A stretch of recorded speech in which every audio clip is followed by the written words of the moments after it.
Bonjour à tous. Bonjour à notre invité. Bonjour.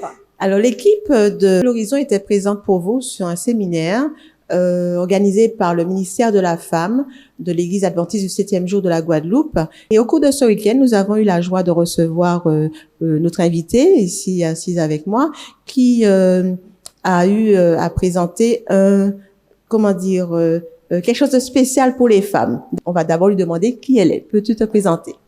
Oui, alors je m'appelle Louise-Marie Molinier, je viens de la Martinique et donc mon intervention au cours de ce séminaire organisé par la MIFEM était dans le cadre de mon activité professionnelle de conseillère en images, formatrice aussi en marketing de l'image. Donc la thématique que j'ai abordée collait avec le thème choisi par la MIFEM, à savoir mon vêtement, ma thérapie. Alors, ma thérapie, je crois savoir que le thème, c'était l'abus des femmes. Quel rapport, justement, entre abus et vêtements?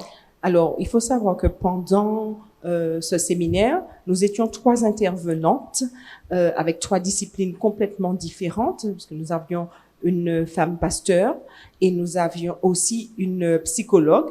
Et moi, j'intervenais sur la partie image. Alors, l'idée, c'est de dire que à travers mon image, à travers mon vêtement, je peux me faire du bien, je peux utiliser cet outil, ma tenue vestimentaire, comme un moyen de me faire surface, refaire surface après un abus, après avoir été victime d'un abus, après avoir connu une souffrance, une douleur. Donc, on va utiliser le vêtement comme moyen de nous booster et de nous faire, comment on va dire, sortir la tête hors de l'eau.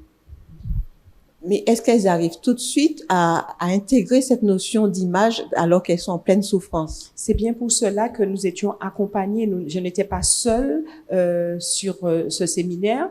Il y avait une psychologue, donc en fait, qui donnait vraiment les vrais outils, les vraies clés d'ordre beaucoup plus technique, beaucoup plus psychologique, on va dire, parce que elle est formée pour cela. L'idée, c'était aussi de permettre à détecter aussi quand il y a de l'abus, quand il y a de la maltraitance, quand il y a des souffrances, parce que c'était valable pour toutes les femmes qui étaient là, celles qui ne sont pas victimes, mais pouvaient connaître des victimes. Et même, on a pensé à parler de personnes qui seraient peut-être, sans le savoir, des abuseurs, des personnes qui abusent.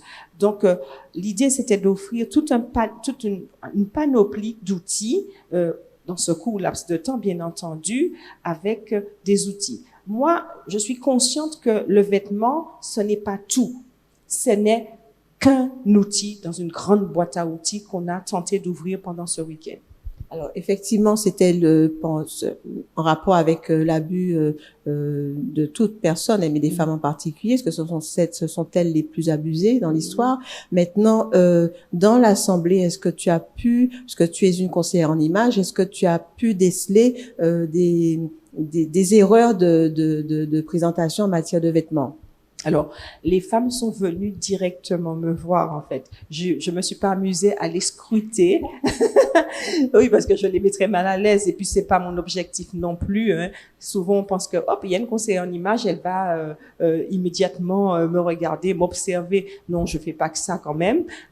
J'aime mieux que l'approche soit volontaire. D'ailleurs, le conseil en image, même quand on prend la décision de changer son look, par exemple, ou de faire des choix vestimentaires, c'est une démarche personnelle et volontaire. Parce que l'image physique, cette image-là, est très liée à l'estime de soi. Et donc, quand on va sur ce terrain, on va remuer des choses, on va toucher à des choses. Et c'est pour cela que j'ai vu beaucoup de larmes pendant ce week-end. Donc, les femmes se sont confiées elles-mêmes. Elles ont dit, bon, écoute, moi, je mets ça comme ça, mais c'est parce que j'ai pris 10 kilos après telle chose, j'ai pris 20 kilos après les enfants, ou parce que j'ai été soignée, ou parce que j'étais victime de telle ou telle forme d'abus. Et là, aujourd'hui, je mets ça parce que.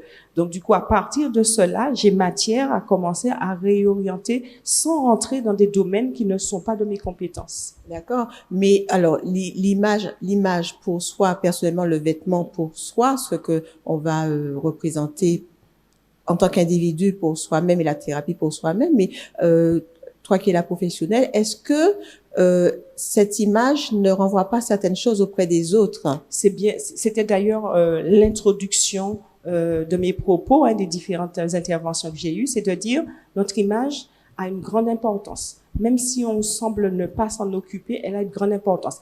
Elle a un impact sur nous, donc notre tenue vestimentaire, à travers notre tenue vestimentaire, elle a un impact sur nous et un impact sur les autres aussi. Qui d'entre nous n'a pas, au prime abord, jugé quelqu'un de par sa tenue vestimentaire? Après, bien sûr, nous sommes des êtres sociaux et puis un petit peu intelligents quand même. Et nous savons que l'habit ne fait pas le moine, mais nous savons par ailleurs qu'on reconnaît un moine à son habit, dit-on. Donc, du coup, oui, le vêtement n'est pas tout, mais nous savons que ça a un impact réel. Nous savons lors d'un entretien professionnel, lors je sais pas, d'un examen, d'un oral, etc., que la tenue vestimentaire va déterminer le comportement, l'attitude, le ressenti même de celui qui est en face. Et moi-même, je dois savoir que lorsque je vais prendre la parole, on voit 55% de mon image, c'est de la communication non verbale, mais c'est par l'image. Et mon public ou ceux qui sont devant moi, mon interlocuteur, immédiatement va recevoir des messages avant même que j'ai dit un mot. Donc, j'ai tout intérêt à faire en sorte que mon image soit en phase avec ma communication verbale. D'ailleurs, c'est pas pour rien, excuse-moi, que les hommes politiques ont à côté d'eux quelqu'un qui va travailler cette notion d'image, la cravate, la couleur, la forme de la cravate, la veste, etc. Tiens, on a eu un président qu'on a beaucoup décrié par rapport à la notion d'image. Donc, c'est vrai que nous sommes en plus dans une société d'image. Donc, du coup, même si on n'est pas très attaché à cela, on est obligé de travailler si on veut se tirer vers le haut, comme j'aime bien dire. D'accord. Et tu as toujours exercé ce métier? Non, pas du tout. Alors, je suis chargée de communication à la base. Et en 2006, j'avais un président qui allait en télé souvent, donc on l'invitait souvent en télévision, mais je me rendais compte que quelque chose ne passait pas dans ses discours alors qu'il maîtrisait bien le sujet.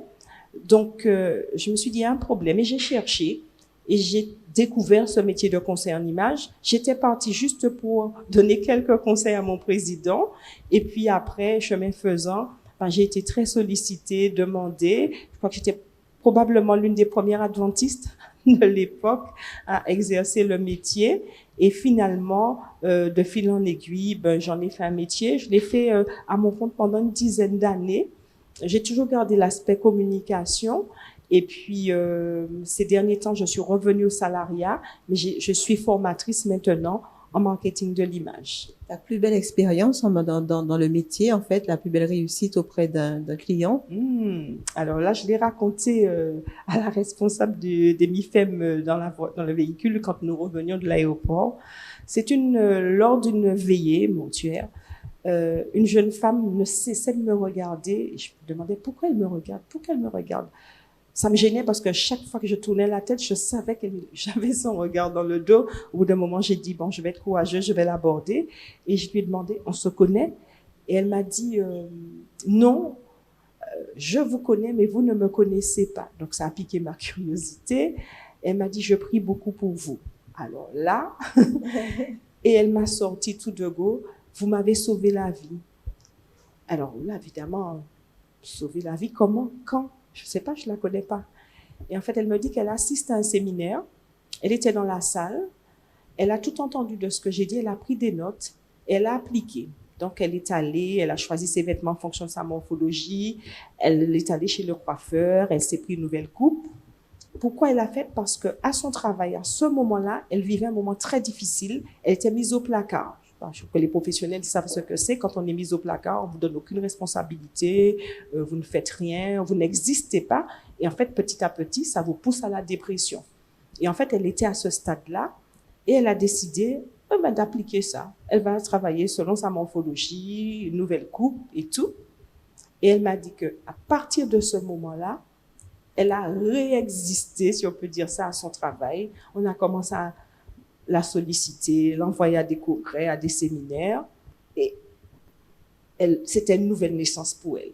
En plus, elle était l'image de la société si on l'envoyait à des séminaires. Ben oui, donc, mais ça veut dire qu'en fait, alors, ce n'était pas à cause de son image qu'elle avait des problèmes. Nous savons un petit peu comment ça peut être très violent le milieu professionnel, d'accord? Mais ça a suffi. Le changement d'image a joué. En tous les cas, a été un révélateur, un déclencheur pour que ça l'aide déjà personnellement et que l'impact, comme on l'a dit à l'instant, l'impact de son image est suffisamment de puissance pour qu'on puisse dire, finalement, on la veut dans notre équipe maintenant. D'accord. Et c'est une qui vraiment m'a marqué, cette expérience-là.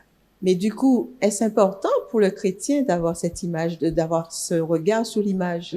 Alors, c'est vrai que c'est un domaine qui est assez particulier parce que quand on commence à parler d'image, on peut penser qu'on est, comment dire, on s'occupe du moi, on veut faire vivre ce moi-là. Mais il s'agit pas de ça.